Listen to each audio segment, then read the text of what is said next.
You all can see that I'm out in the rain today, but don't worry about it. I'm just fine.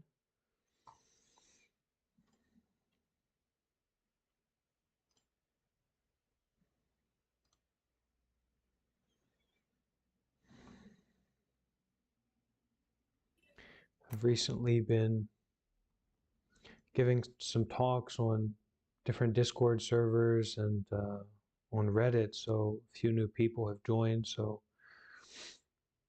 we may have some of them here with us today.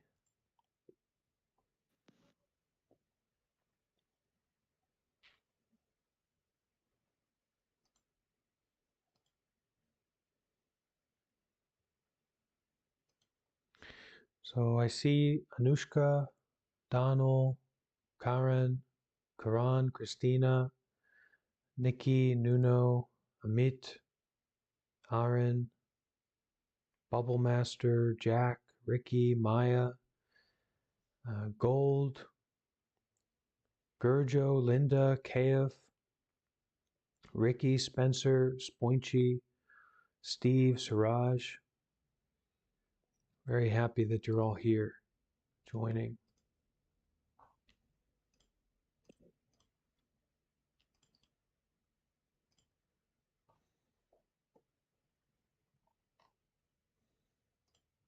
So we're already full up, but we're also live on YouTube, so people can join that way. They don't have to feel left out. Hello, Susan, over on YouTube.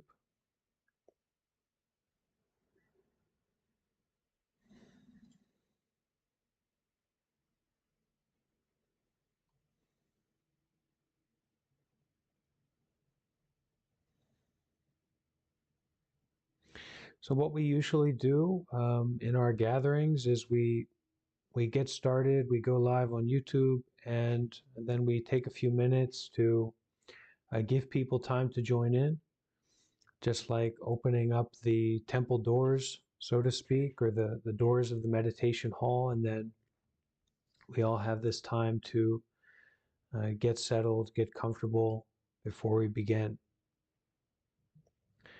And in terms of beginning today, this is part 14, so more than 2 weeks we've been working through this book together, practicing together every day, basically every day, studying the teachings of Ajahn Brahm and this book, The Art of Disappearing. If you'd like to have a copy of the book, it was posted before, maybe it can be posted again. But anyway, you can find it a bit later. You don't need to have it now. But the format that we usually do is we'll spend a few minutes to meditate together, a few minutes to practice together, and then we will go into the reading, discussion, group exploration, and then we'll finish with the meditation as well.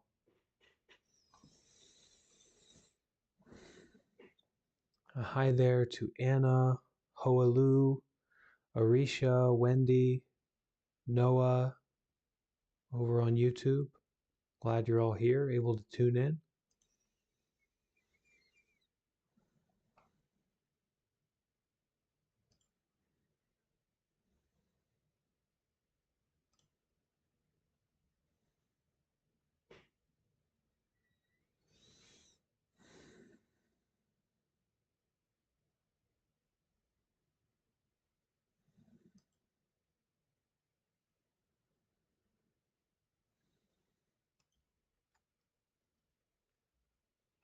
Welcome, Riley, on YouTube.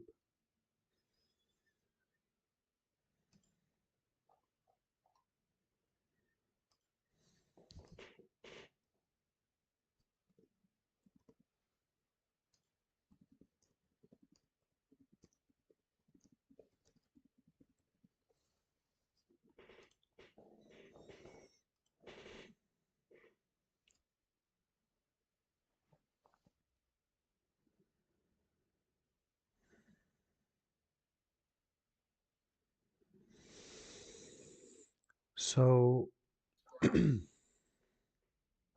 At this moment, we can adjust our posture, find our meditation position, or at least find a comfortable, stable position to be in at this moment.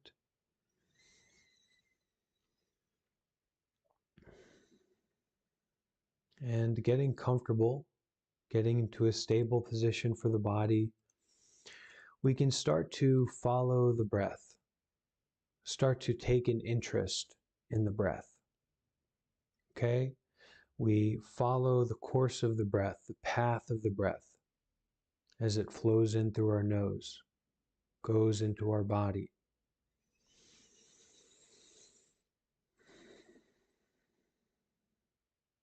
Feeling the breath flow in and flow out.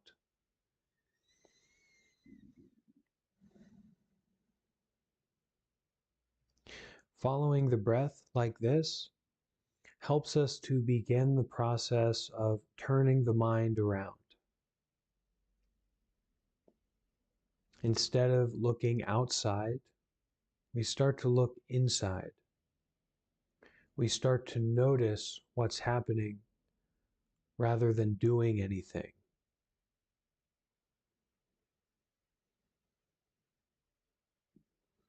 So as we follow the breath as it flows in and flows out, we begin to allow this experience to happen, to be aware of what's happening at this moment.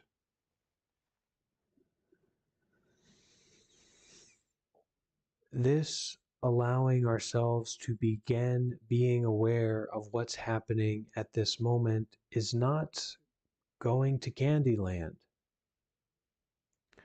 right? We've spent all day running around, we've been busy, we've spent our whole lives turning away from what is skillful, what is essential, what is really important to establish ourselves in peace.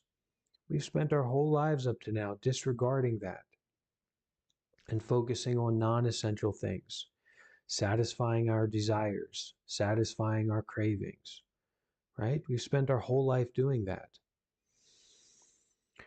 So when we start to sit the body down, when we start to begin becoming aware of what's actually happening right now, don't expect to find yourself in Candyland. We may experience some uncomfortableness. We may experience some thoughts that jump around and run around.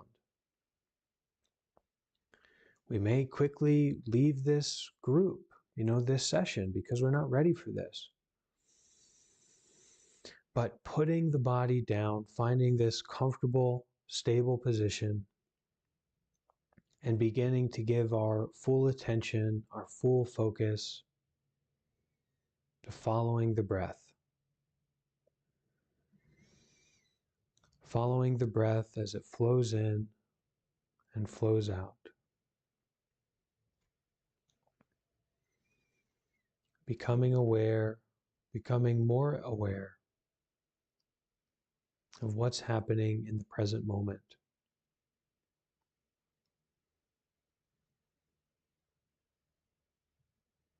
Becoming aware of the body,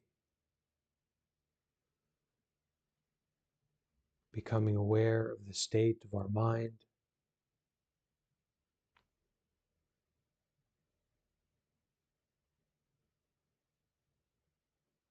At this moment, as we hear the sound of the bell, getting out of our own way and allowing ourselves for just a moment to simply breathe and be aware.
So let's begin. We are continuing our reading of Ajahn Brahm's book, The Art of Disappearing. And we are on the section entitled Allowing the You to Disappear.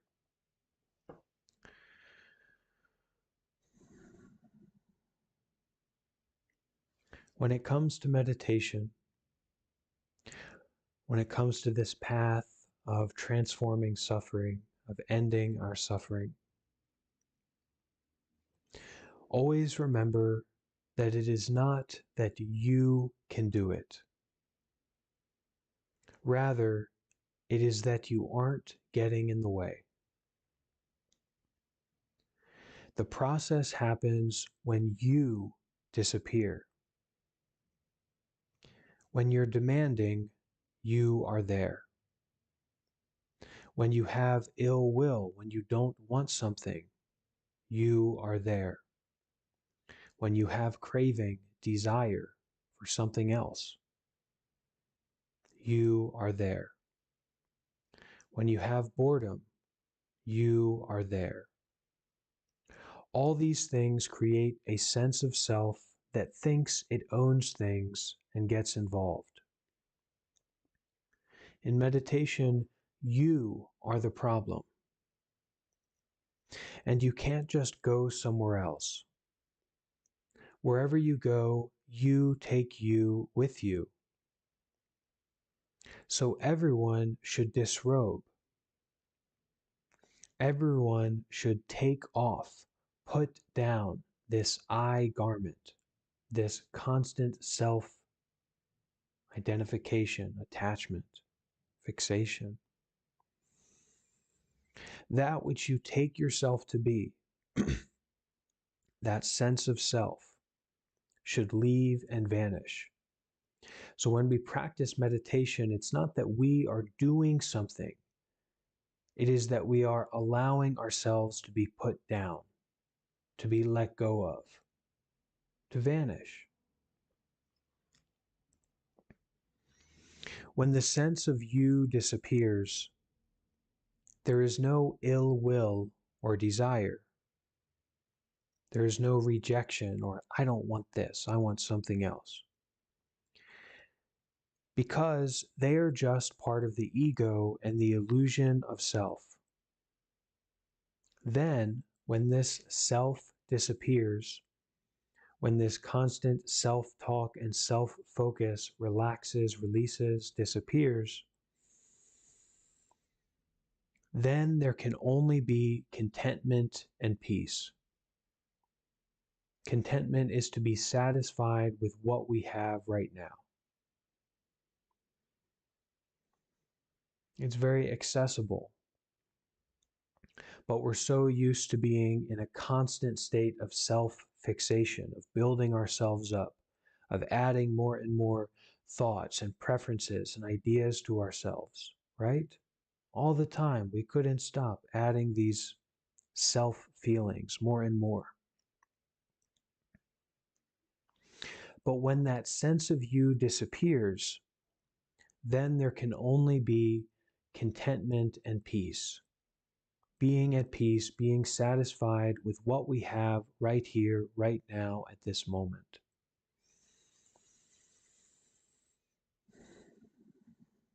And it's a really incredible thing to be satisfied with what we have. We don't need to go looking for that peace, for that happiness, for that joy, but rather that we can find it right where we are.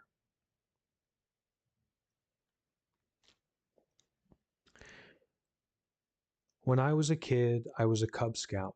This is a story that Ajahn Brahm is telling. We used to get all these badges for things. A badge for being able to make a cup of tea. A badge for being able to light a fire. That's what many people do in their meditation, in their life. They want a badge for having a special meditation experience.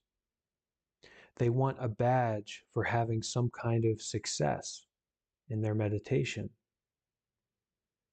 But there are no badges on the Buddhist path. On the contrary, we are trying to get rid of all those badges. Whatever it is we think we are, so we can just disappear.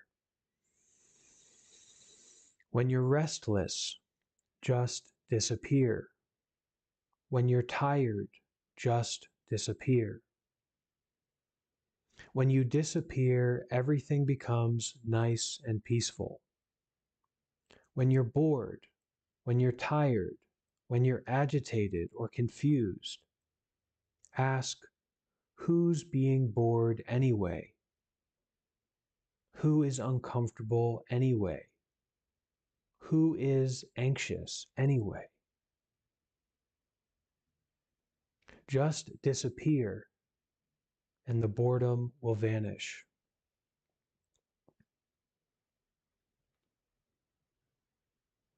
Be patient. If you are contented and easily satisfied and have the attitude that the here and now is good enough, then problems occur only at the beginning of the path. After a while, they just vanish, and you're flying, getting into nice meditation and spending hours perfectly happy and content. If that's not happening yet, be patient. It will. This teaching here is quite important, I think. A lot of people come into meditation practice with this idea that they want a big special experience. They want to become powerful meditators. They want to, have these special states of concentration and these special enlightenment experiences. They want to be better than other people. They want to be better than what they used to be, right? But Ajahn Brahm says here, rather than that, seeking for something special to satisfy you, if you are contented, if you're satisfied with what you have right now, and that's a practice, it's not an idea. Anyone who is showing up here to meditate and is approaching this in a meditative way, you can either be satisfied with what you have at this moment, content, or in a state of struggle, seeking for something else, right? Well, I need it to be a little bit better. I need to eat chocolate during this. Rather than that, if you are contented and easily satisfied and have the attitude that the here and now is good enough, then problems occur only at the beginning of the path. Those initial problems of learning to meditate, learning to allow yourself to disappear, learning to relax, to be still, to find that underneath that surface level friction, that surface level, chit chat in your mind, and like, well, I got to go here, I got to do this. This feels uncomfortable, so I've got to do something else. Eventually, those problems will only occur at the beginning of the path if we're easily satisfied, if we're contented. And after a while, they just vanish and you're flying, getting into nice meditation and spending hours perfectly happy and content. If that's not happening yet, be patient. It will. It doesn't matter how many years you've been practicing. Even for some of the Buddha's greatest disciples, such as the Venerable Anuruddha, it took many, many years before they got the full results of the practice. So give it time, be patient, and be satisfied with the here and now as a practice. Be satisfied with the breath, the body as they are right now, not needing to change them or improve them or to get rid of some part of it.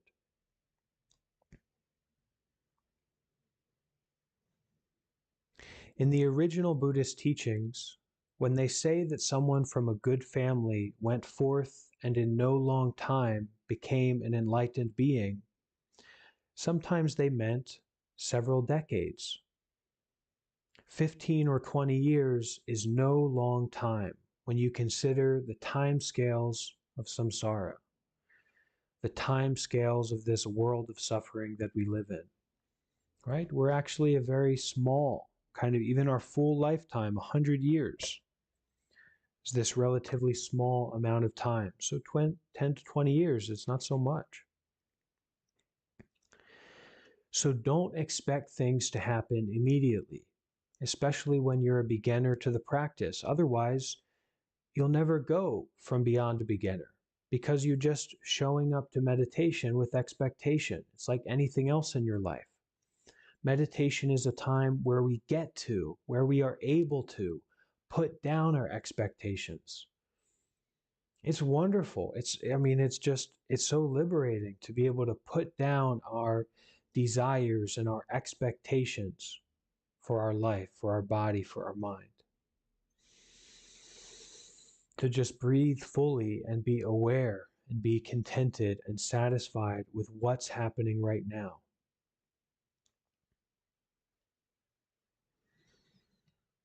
So in meditation, in life, in this practice, don't expect things to happen immediately.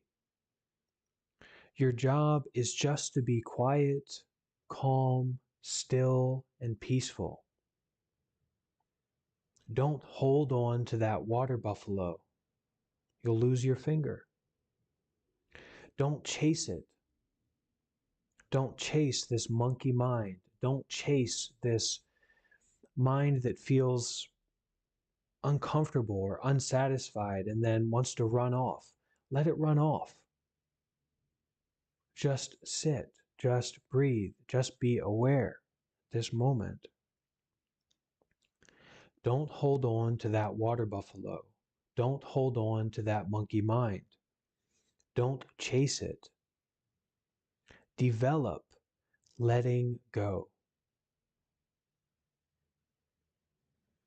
It's pretty clear. Develop letting go. Develop contentment. And develop the good enough attitude. Sitting here waiting for a bus, it's good enough.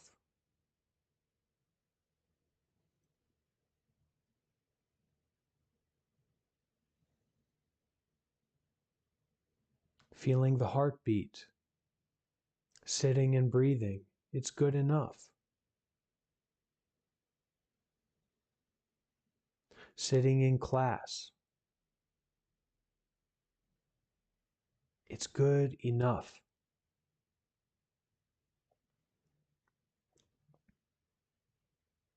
So don't expect things to happen immediately in your meditation practice on the path.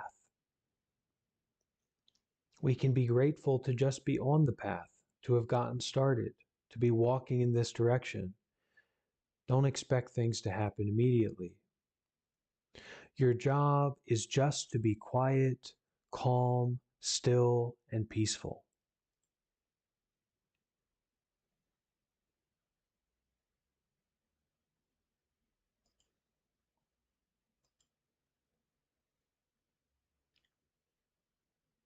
Don't hold on to that water buffalo. Don't chase it. Develop letting go. Develop contentment. And develop the good enough attitude. By doing these things, you are developing the tools to perfect your meditation. Sometimes a particular attitude or tool you've been using may start to lose its effectiveness. So use another tool and then another. Little by little, using various strategies, you get through the early difficulties. Once the mind develops properly and you start to experience peace and happiness, you really get into meditation. By then, you don't need all that much help.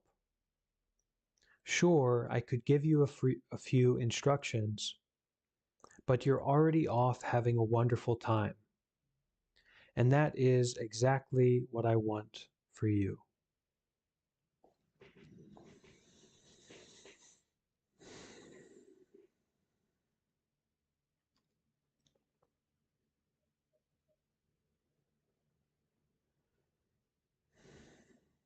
So that was chapter 4 of Ajahn Brahm's book, The Art of Disappearing, Medicines for the Mind.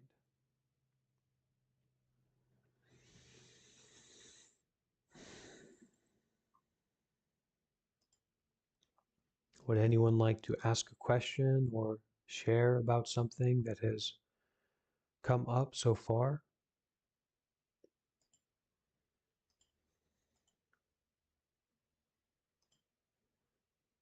Anyone else wants to make a question? It's okay. Go ahead, Nuno.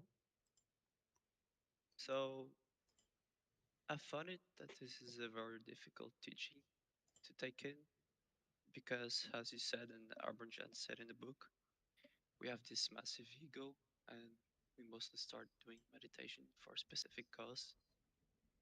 And it's kind of difficult to let go of your ego. And it's a real struggle where you can also beat yourself a bit. But yeah, he makes it look really easy, but I really appreciate the fact that he emphasizes on patience. Yeah, that was the comment I wanted to make. Thank you. Okay.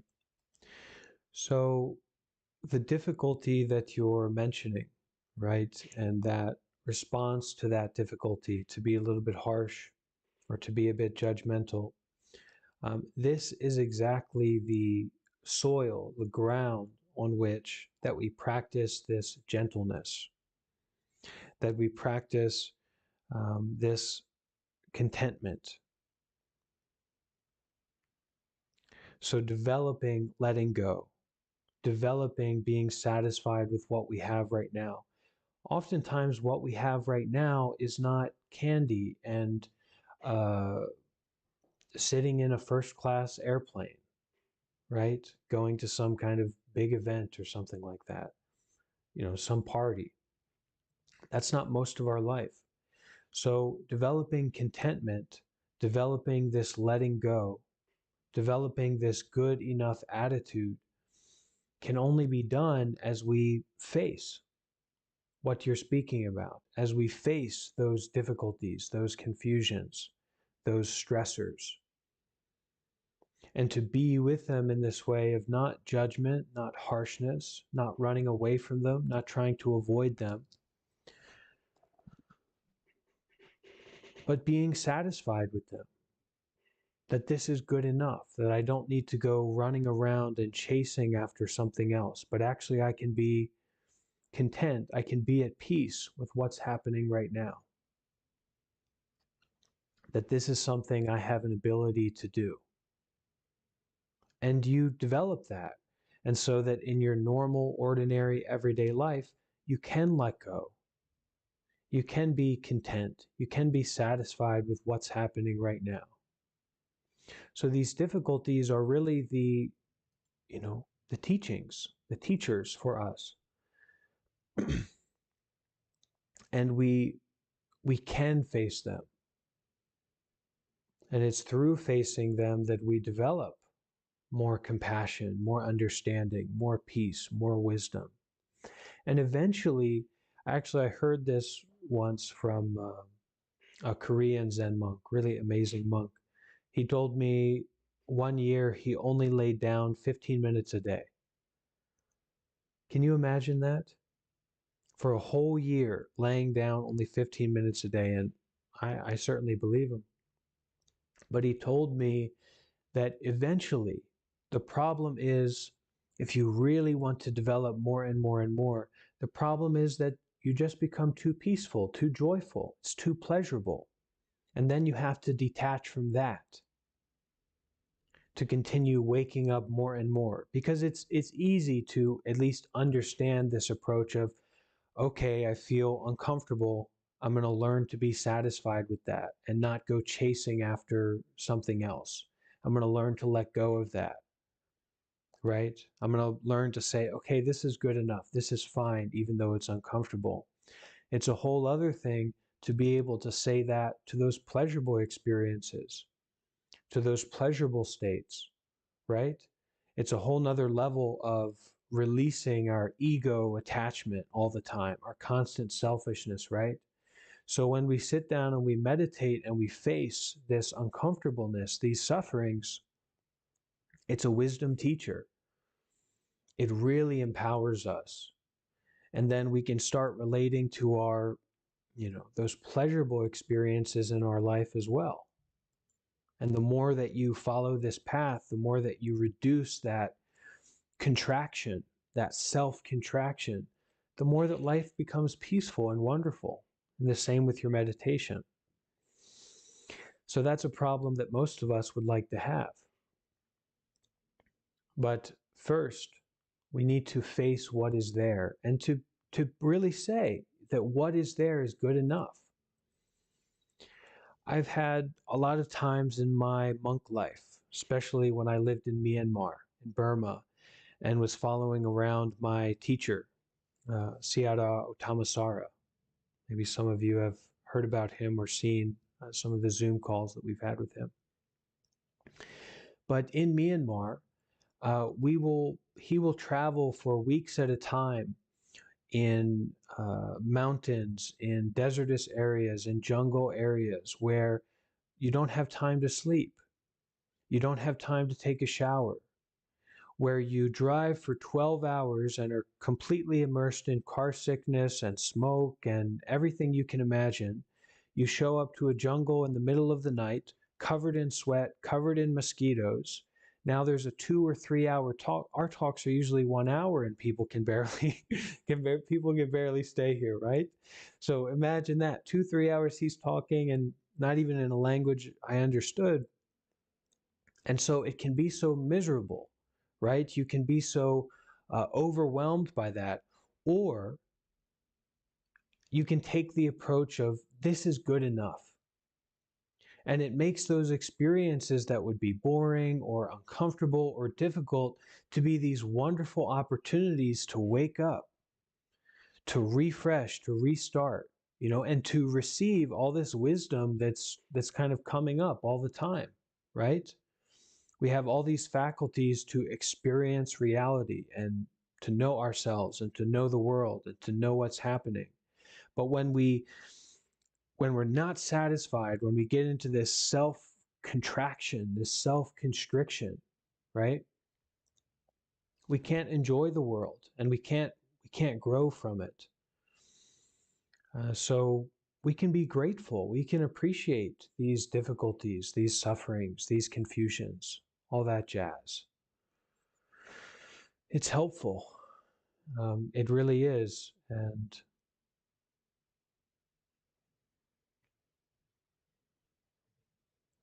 we can be grateful for those difficulties in our meditation.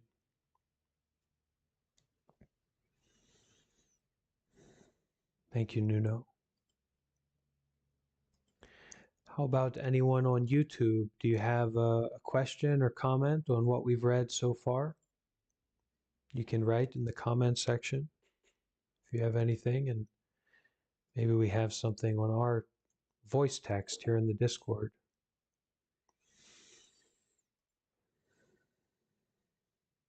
Irusha, we will have a copy of the book that we can share in the Discord, but we'll wait until after this session.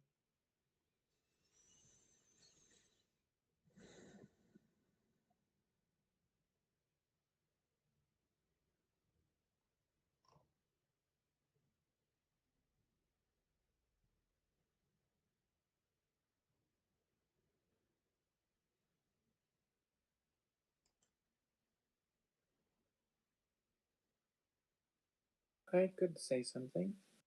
Yeah, go ahead. Um, Also, with yesterday, someone mentioned about having sort of a bad meditation or always being distracted, and you brought up the being good enough.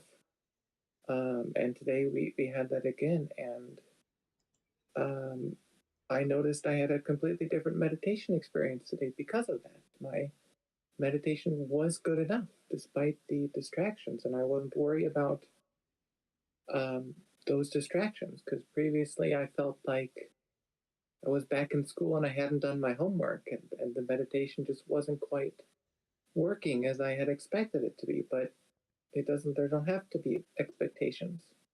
It just is good enough. Thank you, Nikki. Really, our practice of meditation is showing up. That's the biggest hurdle, that's the biggest barrier, to show up to what's happening right now. Because that what's happening right now, you can't put it into a box. You can't control it. It's always changing, it's always unfolding. It's so fresh. It's so dynamic. It's like the center of the sun. Everything's burning up and changing and shifting in this present experience, this present moment. So when we practice meditation, it is to show up to this present moment continuously. And as we do that, sure, yeah, you might find your thoughts. You might find the body. That's what you should expect to find. But if you can be with those experiences of the body and mind, with this sense of this is good enough, I don't need to change this, I don't need to uh, get rid of what I'm experiencing or seek out some other experience, we can learn to detach from the arising and passing away of phenomena, sensations, thoughts, stories, beliefs, and instead be aware of their arising and passing. Being aware of the experience itself, the knowing itself, rather than that which is known, the seeing itself, rather than that which is seen. And we abide in that. We establish ourselves in the seeing, the awareness. And it's not actually vague, and it's not actually difficult unless we have these expectations that we're bringing to our practice. The beginning is a little bit difficult, and you're lucky to find out that difficulty.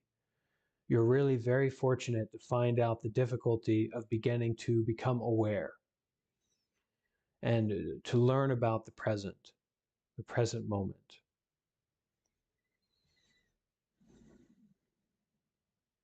But that initial difficulty quickly changes to something that's refreshing and enlivening and enlightening and transformative.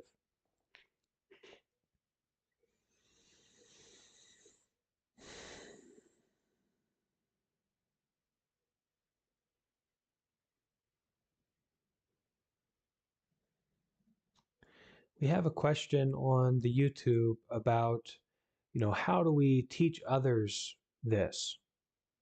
You don't. We teach ourselves this. And how do we teach ourselves this?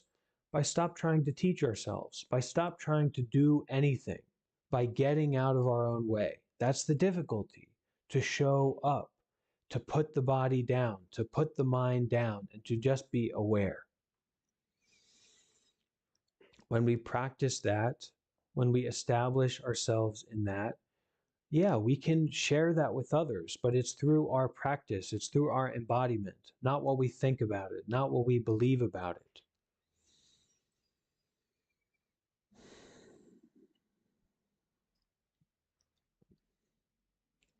Our belief in it is not so relevant to the practice.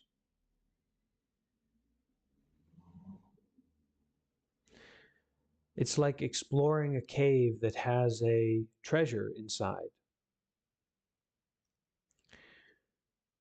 your belief in that treasure is not the treasure, and it's really not going to help you find the treasure.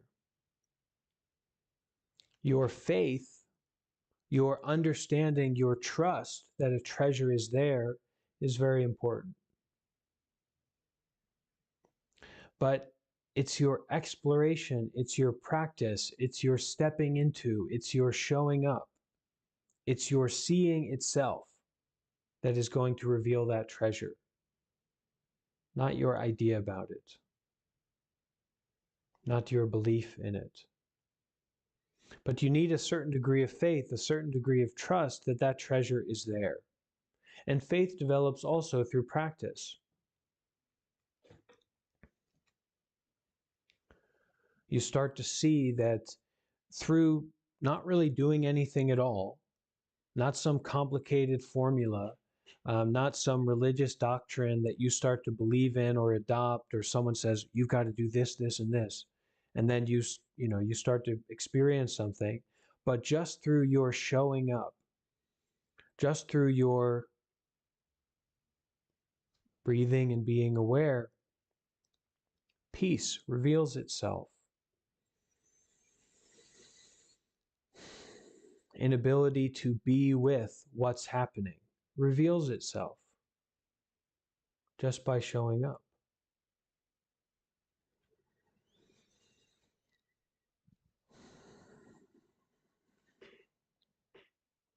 So that difficulty is difficult when we first start practicing, and when we invest more of our energy and more of our time in our practice. Yeah, that difficulty is difficult, but it's also rewarding, and it's also the path to transforming difficulty into joy, into ease, into peace.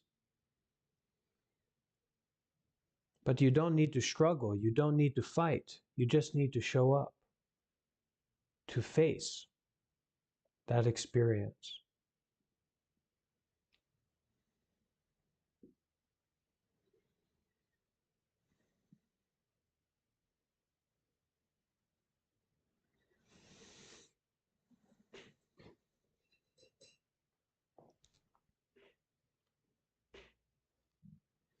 Anyone else have a question or something to share?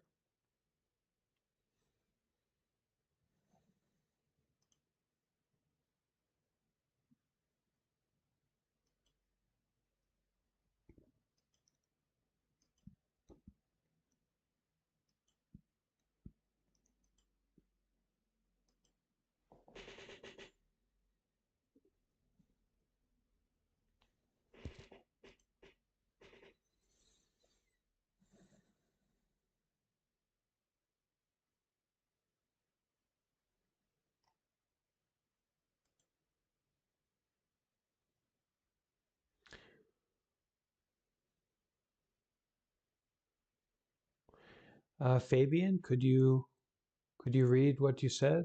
Fabian, yeah, could you read what you said, Fabian?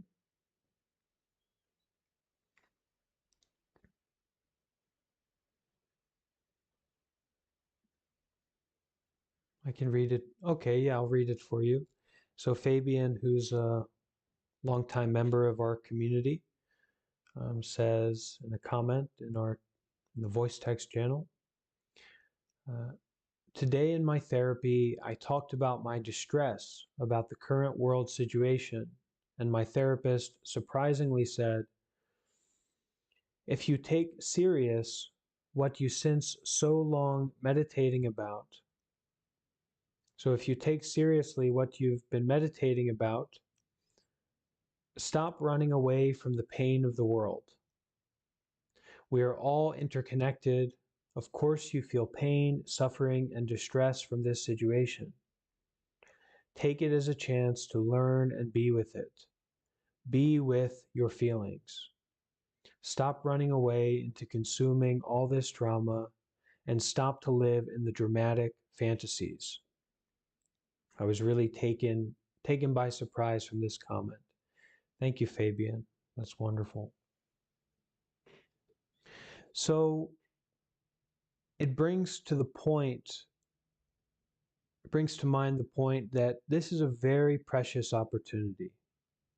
when we gather together in community, when we have a particular time in which to practice embracing the pain of the world, embracing the pain, distress, the direct experience of the situation that we find ourselves in right now, to embrace that, because we're not all monks. And even as a monk, I don't spend my whole day, sitting in an ice bath meditating. You know, I it would be great if I did. I could probably, give better talks, give better guided meditations. But, I don't spend all day doing that. There's certain times where I meditate. There's certain times where I do other things. Also distract myself. I'm not gritting my teeth all the time and facing the dissatisfaction that we sometimes feel. So when we have these opportunities like this, when we do meditation, there's this rare moment to face what is happening right now continuously. This is why it's said that meditation is the greatest good deed, one of the best things that we can do, the most skillful things that we can do to alleviate suffering, to empower ourselves, to bring peace to our body and mind.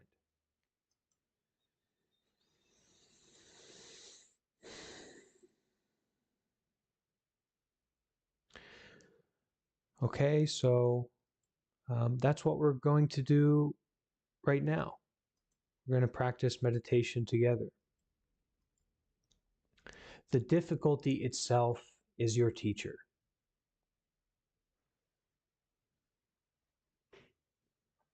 Don't expect things to happen immediately.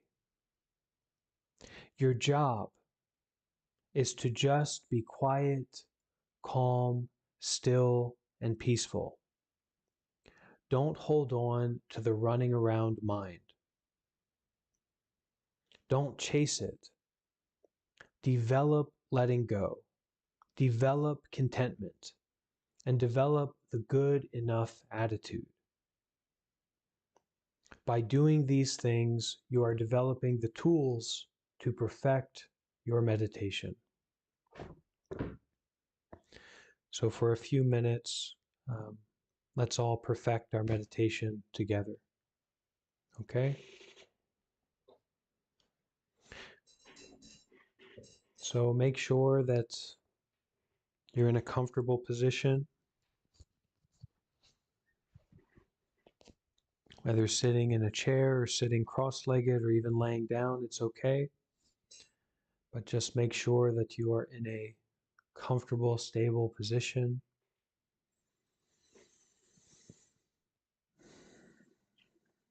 You can bring your hands to your lap or your knees.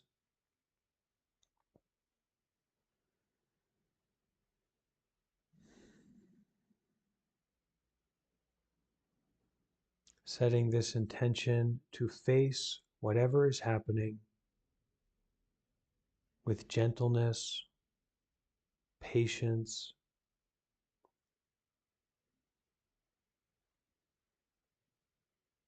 to develop letting go, to develop this mindset of this is good enough.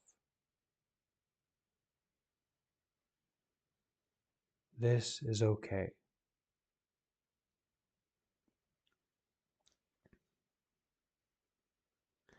We can do all this through our meditation method of just breathing, just being aware. So as we hear the sound of the bell, let's all begin our practice of meditation together.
just sitting,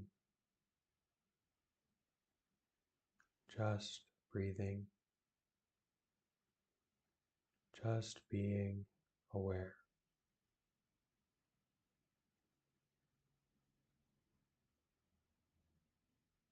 facing fully whatever is happening at this moment,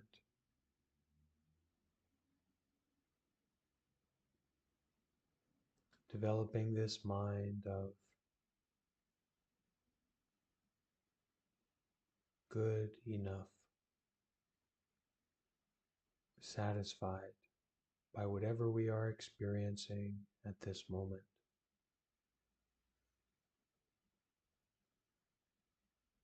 Just breathing, just being aware, still, calm, and peaceful.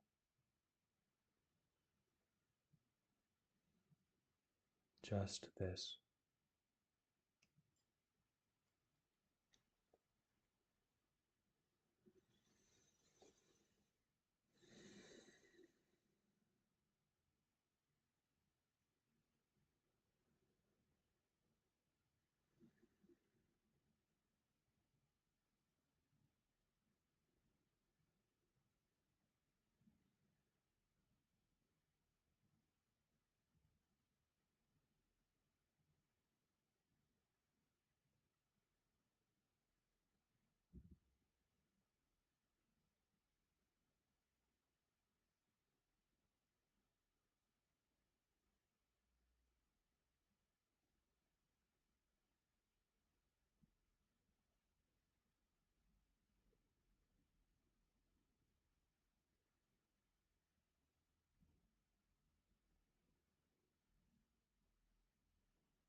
So at the end of our sessions together, we like to do this practice of um,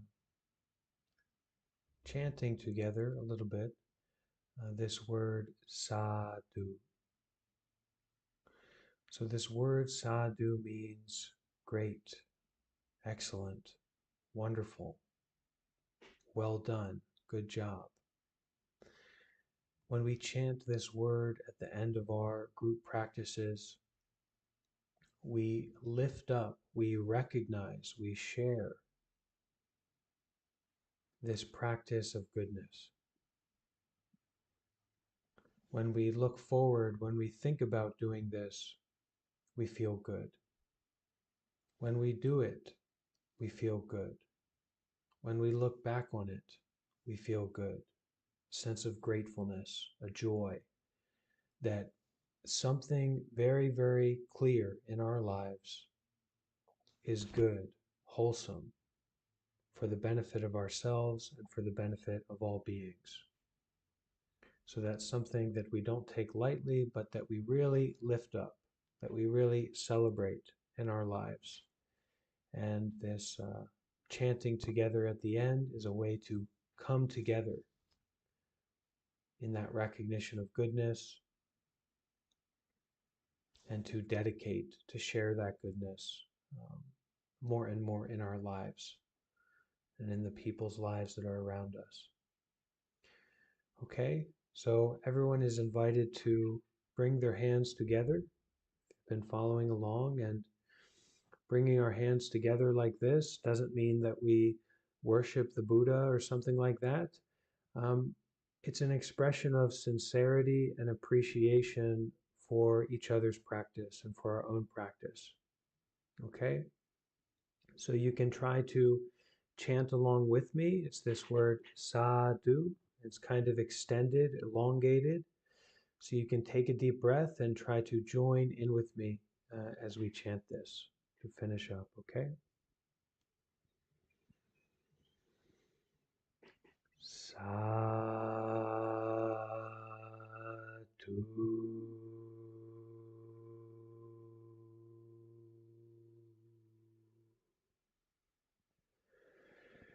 Sadhu.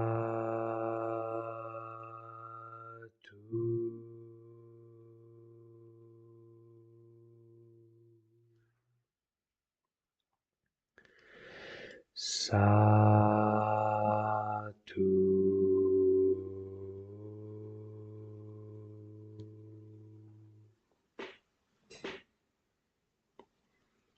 We can all bow.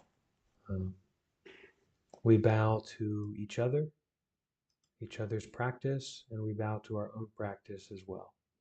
Okay, we are a community. We are energized, enlivened, supported by one another. And that's why this is, for me, I feel that's why this is such a special place in the world and online. Because we're really practicing together and gives a certain energy. Even though I tend to be the main speaker, when I see all of you here, it's, there's like a spark that connects with me.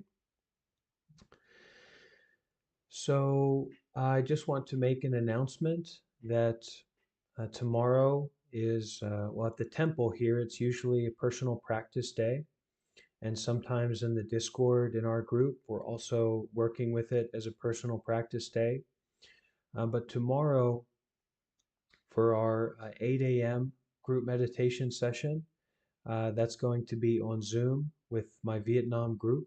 So there'll be translation to Vietnamese. And I want everyone to know that tomorrow in our 2 p.m. New York time session, we will be having a special guest speaker, Shifu Simplicity, who is a German monk in the Chinese Chan, the Chinese Zen tradition. And she is going to be meeting us all together on Zoom to give us a talk and probably take some questions. And I think it's going to be a really special event. She's a unique teacher in the world, and we're lucky to have her spend the time to join us. Okay, so thank you all for being here. Hopefully see you tomorrow on Zoom.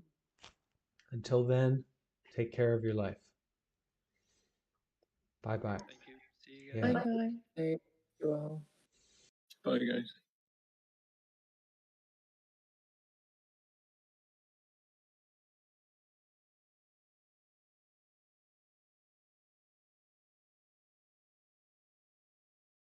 Oh, everybody on YouTube, so many people. Kind of very rare to have so many people on YouTube.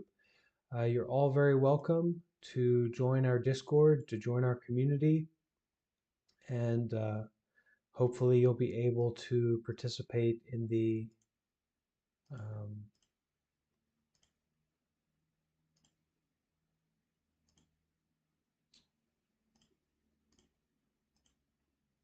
the talk on Zoom tomorrow with Shifu Simplicity. All right? Bye. Take care.